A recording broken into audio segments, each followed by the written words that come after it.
Conosco para a gente falar sobre a Semana do Sono. Doutora Renata Ferraz, seja muito bem-vinda. Olá, bom dia, obrigada. Vamos lá falar sobre a Semana do Sono. Ela está já começando e a gente vai até domingo. Até domingo, então a gente pode tirar essas dúvidas com a doutora. O que é a Semana do Sono, doutora? Então, na verdade, a medicina do sono, né, que é a área que eu atuo, é uma área bastante ampla, onde alguns especialistas, médicos, mas alguns outros profissionais de saúde podem ter essa área de atuação, que de alguma forma a gente tenta ajudar as pessoas de forma geral em relação ao seu sono. Essa semana ela é promovida pela Associação Brasileira do Sono e nós temos aqui a Regional Alagoas, a qual eu faço parte também, então com a intenção de divulgar e promover eventos e aumentar mesmo a conscientização sobre cuidados com o sono em todo o Brasil. Esse ano, de 13 a 19 de março, é essa semana, então assim, dá para acompanhar a AB Sono, né, que é a Associação Brasileira do Sono, pelo Instagram, por exemplo, ou pelo site, e acompanhar todos os eventos. Aqui em Maceió, nós vamos ter alguns eventos no final de semana e aí depois eu vou passar a programação para vocês. Mas de antemão a intenção é divulgar, tirar as dúvidas e quem sentir algum problema procurar ajuda. Com toda certeza. Doutora, tem gente que dorme mais cedo, tem gente que dorme mais tarde, tem gente que dorme tarde para acordar cedo. Como é que funciona para a questão da saúde da gente mesmo, essa questão dos horários que a gente precisa dormir? Não dá para não dormir, né? As 24 horas cada vez estão ficando mais apertadas aí para a gente conciliar tudo.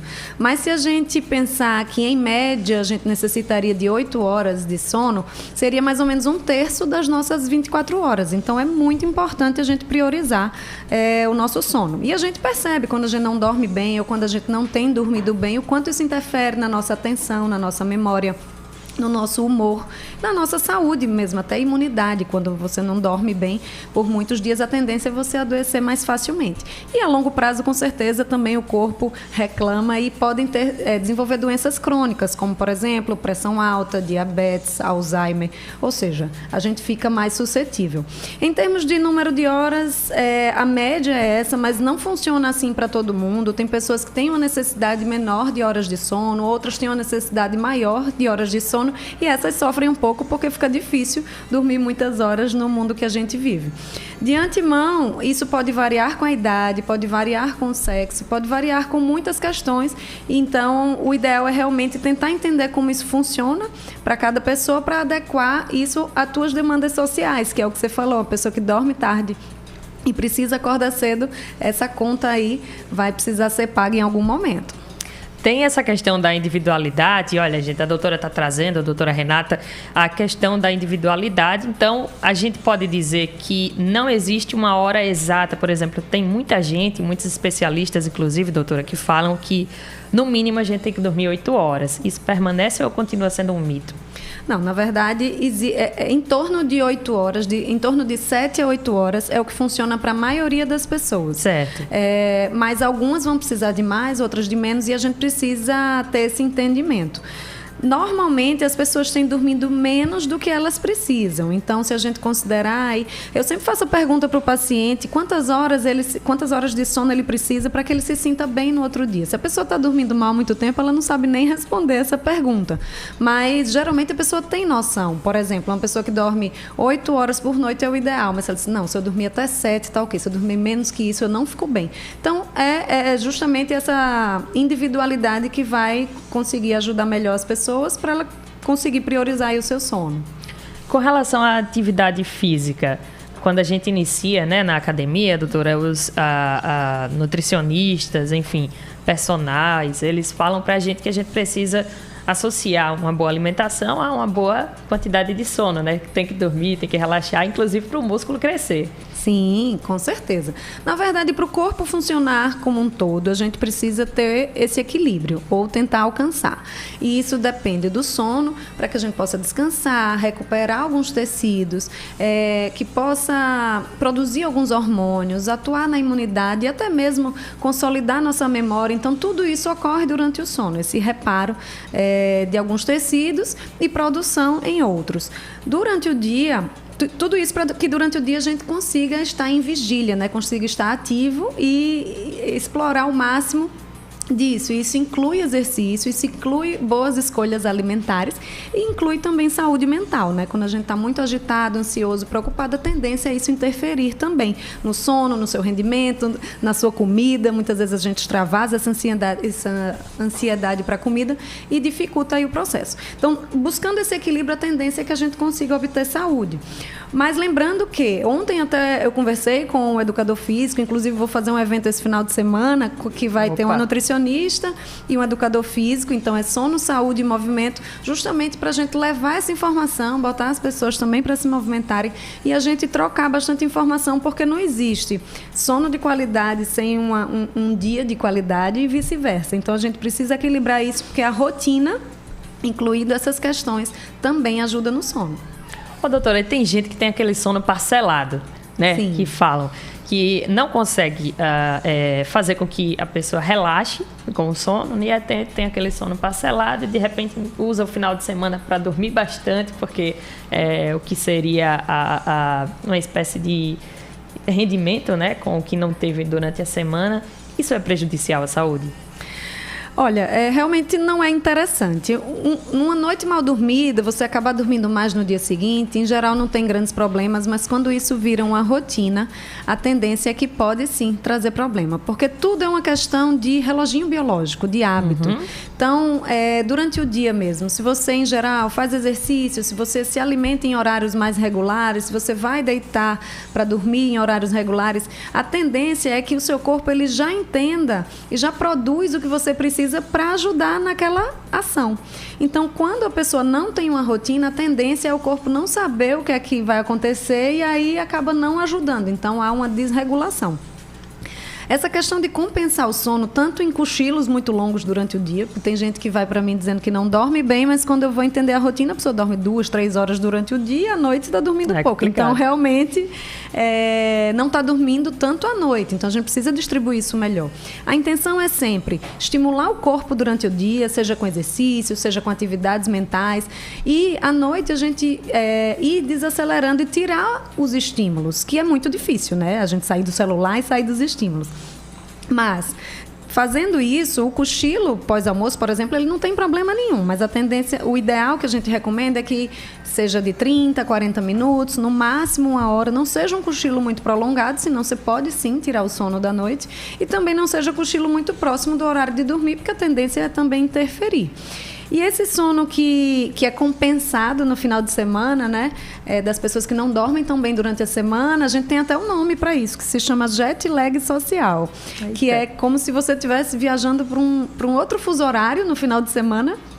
E durante a semana você tem que se adaptar a uma outra rotina. Então você está sempre em busca de readaptar e isso pode trazer prejuízo para o seu organismo. Então o ideal é estabelecer uma rotina o mais próximo possível. Mesmo dia de semana e final de semana a gente tendo flexibilidade, né, para variar, mas assim, sabendo que o ideal é realmente também tentar dormir bem durante a semana para distribuir isso e o débito não ser cobrado depois com juros. É verdade. Como a senhora falou, né, tem gente que dorme pouco durante a noite, mas aí à tarde tira um cochilo de 2 às 5 da tarde, aí realmente fica mais complicado. Doutora, com relação à melhor forma da gente fazer a chamada higiene do sono, qual é o seu conselho? Olha, higiene do sono nada mais é do que ter hábitos, ter horários regulares e usar o seu dia como cheio de atividades e usar a sua noite com menos estímulo possível. Isso envolve evitar exercício físico, por exemplo, próximo do horário de dormir, evitar se alimentar próximo ao horário de dormir, porque alimentar-se gera uma demanda de aumento do metabolismo para fazer aquela digestão, então você coloca o corpo para trabalhar, isso não é interessante na hora que você está indo dormir. Evitar bebidas estimulantes como a cafeína, por exemplo, próximo a esse horário. Lembrar que o álcool, ele fragmenta o sono, ele deixa o sono mais entrecortado e ele tira um pouco do sono profundo, apesar de dar uma sonolência e aparentar que ajuda no sono, então também pode prejudicar. Durante o dia, ter horários mais estabelecidos para dormir, para acordar, então a pessoa que tem uma regularidade ela tende a ter também um sono de mais qualidade, durante o dia fazer exercício físico, realmente se alimentar bem, ter atividades mentais, fazer coisas que te dão prazer durante o dia e lembrar que o ambiente de sono tem que ser um ambiente tranquilo, aconchegante, confortável. Por quê? O cérebro da gente, ele faz associações que a gente nem percebe. Então, se você entra num ambiente com luz muito forte, com som, com barulho, com um cheiro incômodo, com a temperatura que não é agradável, esse ambiente vai te dando uma inquietação e você nem percebeu. Se esse ambiente é seu quarto, você não vai dormir bem.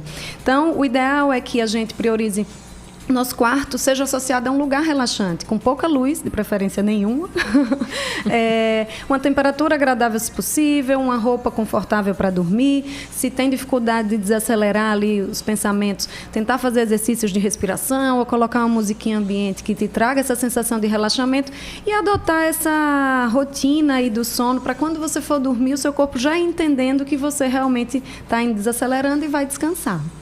A senhora falava da questão da bebida alcoólica, tem gente que fala mesmo, eu vou tomar 2 cervejinhas para dormir, né? Dá a entender que vai dormir, que tem aquela situação de sonolência, e a senhora garantiu agora que não, que é só uma impressão, né, doutora? Não, a sonolência, ela dá sim, o álcool garante isso, a tacinha de vinho também, não é isso, é a qualidade do sono que é perdida, mas a sonolência, ela é real. Tá, joia. Olha, gente, se você tem dúvidas sobre o sono, estamos conversando com a doutora Renata que está tirando também as dúvidas sobre tudo, sobre sono, sobre sonho. Você tem dúvida? Manda pra gente, deixa eu passar o nosso contato e número comercial, 99673, aliás, 98106-2485. 98106-2485 para tirar dúvidas sobre o sono. Doutora Renata, com relação à ansiedade, síndrome do pânico, insônia, geralmente muitos brasileiros têm essa dificuldade de dormir, né? Não por outro motivo, mas sim por motivo psicológico. A senhora tem tido muitos pacientes com relação a isso? Sim, esse é um problema geral, né? Ansiedade, quando eu falo de ansiedade, às vezes as pessoas dizem, não, eu não tenho. Então, ansiedade não é só uma crise de ansiedade a ponto de ter uma crise de pânico. Ansiedade é o dia a dia de você viver preocupado com amanhã, esquecendo de viver o hoje. Então, hoje eu preciso dormir. Então, agora eu vou desacelerar para dormir, amanhã eu vou resolver essas coisas. Eu não vou conseguir resolver agora. Porque isso pode tirar o seu sono, você nem resolve o problema e no outro dia você ainda não está bem. Então, realmente a gente se prejudica sem nem perceber. Com tantas demandas, né, com tanta cobrança, com tanta informação e meios de comunicação que nos ajudam bastante, mas também tiram um pouco a nossa, como é que eu posso falar assim? A gente acaba ficando mais agitado do que conseguindo realmente parar, às vezes, alguns momentos, pensar com clareza, não fazer as coisas na impulsividade e não ficar vivendo de preocupação. Então, assim, eu acho que esse é um desafio para todo mundo, alcançar esse equilíbrio e buscar esse ponto aí de conforto, de tranquilidade. Por isso que a gente fala muito de exercícios de respiração. Parece uma coisa besta às vezes, mas é essencial, né? Respirar, assim como dormir, é essencial. Então, assim, se a gente respira 3 vezes profundamente, você sente que você parece que já está mais relaxado. Então, assim, a gente não faz isso. E muitas vezes, quando a gente está tenso, a tendência é que a gente trava e a coisa que a gente trava mais facilmente é a respiração. Então, assim, problemas de sono, por exemplo, que envolvem a respiração também são um fato, mas eu acho que a questão da ansiedade, ela acaba interferindo bastante nessa questão da higiene do sono, a dificuldade de desacelerar, e a gente esquece que a gente está lá no celular, desliga o celular e quer dormir, mas a cabeça não desliga assim igual uma máquina. Então, a gente precisa ir dando essa informação para o corpo para ele entender que é hora de dormir. Então, acho que esse é o grande desafio. A insônia sem questões emocionais é muito difícil da gente encontrar. O mais fácil é a insônia ser consequência de dificuldades emocionais que a gente não consegue lidar no dia a dia. Tem razão. E com relação, doutora, a essas técnicas de respiração que a senhora falou, tem alguma que a gente possa explicar rapidamente para os nossos ouvintes? Claro, podemos até treinar. Então, normalmente eu peço para os pacientes, ou eu faço comigo mesmo, de você inspirar em 4 tempos. Então, você ir contando 1, 2, 3, 4, com calma, tá? Segura ali 2 segundos a respiração e vai soltando em 8 tempos. Então, assim, se não conseguir soltar em 8, você solta no máximo que der e faz isso 3, 5 vezes ou até você se sentir relaxado. Você pode fazer isso em qualquer momento que você se sentir ansioso, coração batendo forte, tenso, que você vai ver que isso alivia um pouco, mas principalmente durante a noite. E se você fizer isso muitas vezes, você vai ver que você tem uma sensação de bem-estar e para um pouquinho ali, um minutinho de pensar em outras coisas, e isso é o que a gente chama de meditação. Às vezes a gente acha que meditar é muito difícil, é muito inalcançável, e nada mais é do que você parar, respirar, ficar atenta nessa respiração e se desligar um pouco dos pensamentos externos. Existem várias técnicas para isso, essa é uma delas, e tudo que te levar para ficar mais tranquilo, relaxado e sem pensar nas outras coisas, a gente chama de meditação, e isso pode envolver várias atividades, inclusive. Então, a gente já deu diversas dicas para os nossos ouvintes, né? A primeira, vai dormir, desliga as luzes, né, doutora? Por favor. Vamos fazer com que o cérebro entenda que a gente está querendo dormir. Desliga o aparelho celular, bota do lado, né? Cria realmente um ambiente e faz a técnica da respiração. Ô, doutora, a qualidade do sono, ela impacta também na imunidade da gente? Impacta muito, é notório, quem não dorme bem adoece mais também.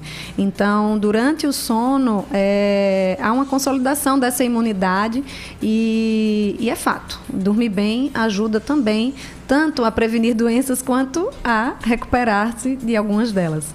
Tem alguma doença assim, que é derivada do sono mal feito, ou da falta de sono, da noite mal dormida, que a senhora possa falar para a gente aqui? Eu vou falar alguns distúrbios do sono mais comuns e algumas coisas que podem acontecer quando o sono não é de qualidade. Tem duas vertentes, né? O sono que não está na sua quantidade suficiente, esse é o básico, né? O mínimo de horas que você precisa dormir, se isso não existe, a gente tem que partir desse princípio para ajustar. E se você dorme a quantidade suficiente, a qualidade desse sono. Então, temos que olhar para esses dois lados. A partir de dormir a quantidade suficiente, coisas que podem dificultar a qualidade, além da falta de higiene do sono que a gente comentou, mas os distúrbios mais comuns são a insônia, que é a dificuldade de iniciar, manter o sono ou um despertar muito precoce, e você acorda no outro dia com a sensação de que aquele sono não foi suficiente. Quando ela ocorre mais do que 3 vezes na semana, a gente considera que isso pode ser insônia se ela ocorre mais do que 3 semanas. Aí vai depender. Se isso passar de 3 meses, a gente considera isso como algo mais crônico, e a tendência é a gente precisar de algumas estratégias aí para fazer o tratamento, além de orientações. Existe também a apneia do sono, que também é muito prevalente, acomete em média 1/3 da população. Que está muito associada ao ronco, que é um distúrbio respiratório do sono, e o ronco muitas vezes vem com essa redução ou parada da respiração, que ocorre por pelo menos 10 segundos durante a noite. Dependendo da pessoa, isso pode ocorrer várias vezes durante a noite, e com certeza acaba dificultando o aprofundamento do sono, acaba sobrecarregando o coração, a respiração, e essas pessoas têm mais chance de desenvolver problemas cardíacos, como arritmia, mais chance de infarto, mais chance de derrame, mais chance de morte súbita e mais chance de problemas psiquiátricos, então problemas neurológicos. Então acaba que, sem perceber, o teu corpo durante o dia está ativo, ou era para estar, e durante a noite ele também está trabalhando ativamente para tentar te manter respirando. Então, falta o descanso aí nessa matemática. Fora esse, tem alguns outros distúrbios de ritmo circadiano, as pessoas que invertem aí o dia pela noite, ou que dormem muito entrecortado durante o dia. Tem distúrbios motores como o bruxismo, pernas inquietas. Tem distúrbios também como o sonambulismo, que a gente chama de parassonias. Tem, deixa eu ver se eu esqueci algum. Enfim, há uma infinidade de distúrbios, mas os mais comuns são realmente insônia, apneia e a dificuldade da gente realmente manter hábitos e manter a higiene do sono. Eu fiquei curiosa nessas pernas inquietas aí que a senhora falou. Como é que foi? Pernas inquietas é uma síndrome neurológica, é sensitivo-motora. Em geral, acomete mais mulheres. Não é uma pessoa que tem uma perna inquieta durante o dia, tá? Que tem ansiedade, fica balançando as pernas. Não, na hora que vai dormir, ou seja, na hora que para mais o corpo, fica dando uma agonia nas pernas, pode ser a sensação de dormência, formigamento, até mesmo dor. E essa pessoa tem necessidade de mexer as pernas para aquela sensação parar. E isso, às vezes, não para de uma vez só, e isso fica se mantendo, então as pernas ficam um pouco inquietas até que essa pessoa consiga iniciar o sono. Muitas vezes isso acaba dificultando a pessoa de iniciar o sono. E esse problema ele está mais associado, além de mulheres, mas na gravidez as mulheres podem ter mais, pessoas com baixa de ferro, com anemia, pessoas com doenças crônicas. Então tem alguns fatores que podem interferir, mas geralmente precisa ser avaliado para uma melhor condução de tratamento. E a gente percebe também, doutora, com relação ao sono, ao sonho, agora falando do sonho, quando a gente dorme, eu percebo particularmente, quando eu durmo pouco, eu não consigo sequer me lembrar do sonho, né? Quando eu durmo muito, eu consigo lembrar do sonho. De repente, sonho até mais coisas e coisas misturadas ao mesmo tempo. Tem relação também? É interessante porque nós temos... O sono ele é dividido em estágios e esses estágios eles fazem ciclos, né? Então, a cada 1h30, 2 horas, a gente varia dentre os estágios do sono. E o sono REM, que é o sono profundo dos sonhos, que a gente fica ali com a musculatura totalmente paralisada e que os olhos ficam mexendo. Por isso o nome desse estágio, que é movimento rápido dos olhos, em inglês, o REM. Então, ele ocorre mais na segunda metade da noite. Então, vamos considerar que você dorme 8 horas. Se ele ocorre mais na segunda metade da noite, se você não está dormindo a quantidade suficiente, a tendência é você fazer menos esse sono REM. E a tendência, óbvio, é você ter essa sensação de que sonhou menos. Mas o sonho ele pode ocorrer durante a noite, não necessariamente a pessoa que acorda e diz que não sonhou, não quer dizer que ela não sonhou, mas a gente só lembra do sonho quando a gente desperta durante esse sono REM.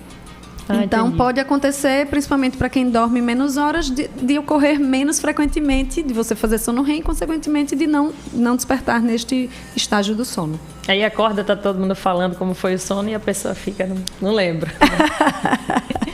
Doutora, verdade. Existe um sonômetro? Existe? Ah, é? Como ele funciona? Não, é um sonômetro que seria a contabilidade de cada sono por exemplo, você dormiu 8 horas, você dorme 8 horas por dia sempre, né? Aí você vai fazendo essa contabilidade para você não perder essa sequência. Isso existe? Olha, na verdade, existem várias técnicas para manter uma quantidade ideal de sono. Existem muitos aplicativos, existem Sim. os smartwatches também que regulam isso. Eu acho que a gente precisa ter um equilíbrio, assim. Eu tenho um pouco de receio dessas coisas que ficam ali querendo que você bata uma meta diária de sono também, porque começam a deixar as pessoas um pouco neuróticas. E assim, na verdade, a gente precisa entender o quanto é necessário para o nosso corpo, em termos de horas, para a gente descansar e dormir em torno disso. O que é o nosso termômetro para saber se está ou não dormindo bem é como você se sente com esse sono e o seu dia seguinte. Então, se você tem sentido, mesmo dormindo as horas que você precisa, no outro dia você sente que aquele sono não está sendo suficiente, você continua cansado, com sonolência, você não está tendo rendimento, muita fadiga, talvez precise olhar melhor para isso. Mas às vezes você não atingiu as horas que você acha que é e você está tudo bem. Então isso não é um problema necessariamente. Eu acho que é esse equilíbrio entre a informação e como a gente pode usar ela a nosso favor para também não gerar uma ansiedade em torno disso. Porque tem gente também que usa o smartwatch no outro dia, está estressado porque não dormiu exatamente aquela quantidade de horas. E isso é muito ruim. A gente não precisa também olhar por esse lado. Doutora, muito obrigada pela sua participação aqui no Antenados com a Saúde. Eu vou dar o último minuto para a senhora deixar as suas considerações e dicas também para os nossos ouvintes. Eu acho que as dicas que a gente já deu já foram valiosas demais. Apaga a luz quando for dormir, tenha uma boa respiração, para que você consiga ter uma boa higiene do sono, como é bem falado. Muito obrigada, doutora Renata Ferraz, pela sua participação. Obrigada a você, estou à disposição. Eu acho que a principal dica é lembrar que o sono é essencial para a saúde. Essa é a frase da Semana do Sono 2023. Então, cuide do seu sono, faça a sua higiene do sono, priorize seus hábitos e se tiver qualquer problema, procure um especialista, tem gente para te ajudar. Queria só dar alguns recados que nós vamos ter. Estamos com ações no Hospital Universitário, a área de exposição na entrada do hospital, para quem trabalhar ou passar por lá, pode olhar bastante informação sobre sono. Também teremos ação na sexta-feira para os profissionais de saúde, quem tiver interesse, segue a Associação Brasileira do Sono Regional Alagoas, vai ter uma ação por lá. No domingo, uma ação na Rua Fechada, no período da manhã, também para conscientização da população. E especialmente no sábado, eu, pessoalmente, vou fazer um evento chamado Sono, Saúde e Movimento, que que é um número limitado de vagas, a gente tem poucas vagas no momento, mas vai ser um evento bem legal, que eu vou levar um profissional de saúde, um profissional de educação física, nutricionista, a gente vai fazer atividade física e conversar um pouco sobre isso e um coffee break no final para celebrar essa semana. Então, agradeço e quem se sentir convidado é só chegar. Tá feito o convite, portanto, muito obrigada, gente. Essa foi a doutora Renata Ferraz falando sobre a higiene do sono, sobre a qualidade do sono e sobre a semana do sono especialmente. Eu te convido, se não conseguiu acompanhar a entrevista, tá no trânsito, acesse o nosso site redeantena7.com.br. Daqui a pouquinho a entrevista com a doutora estará por lá. Beijo, cheiro carinhoso, até amanhã. De volta ao Antenados com a Saúde, das 10 às 11 com a Ellen Cipriano. Rede Antena 7. Antena 7.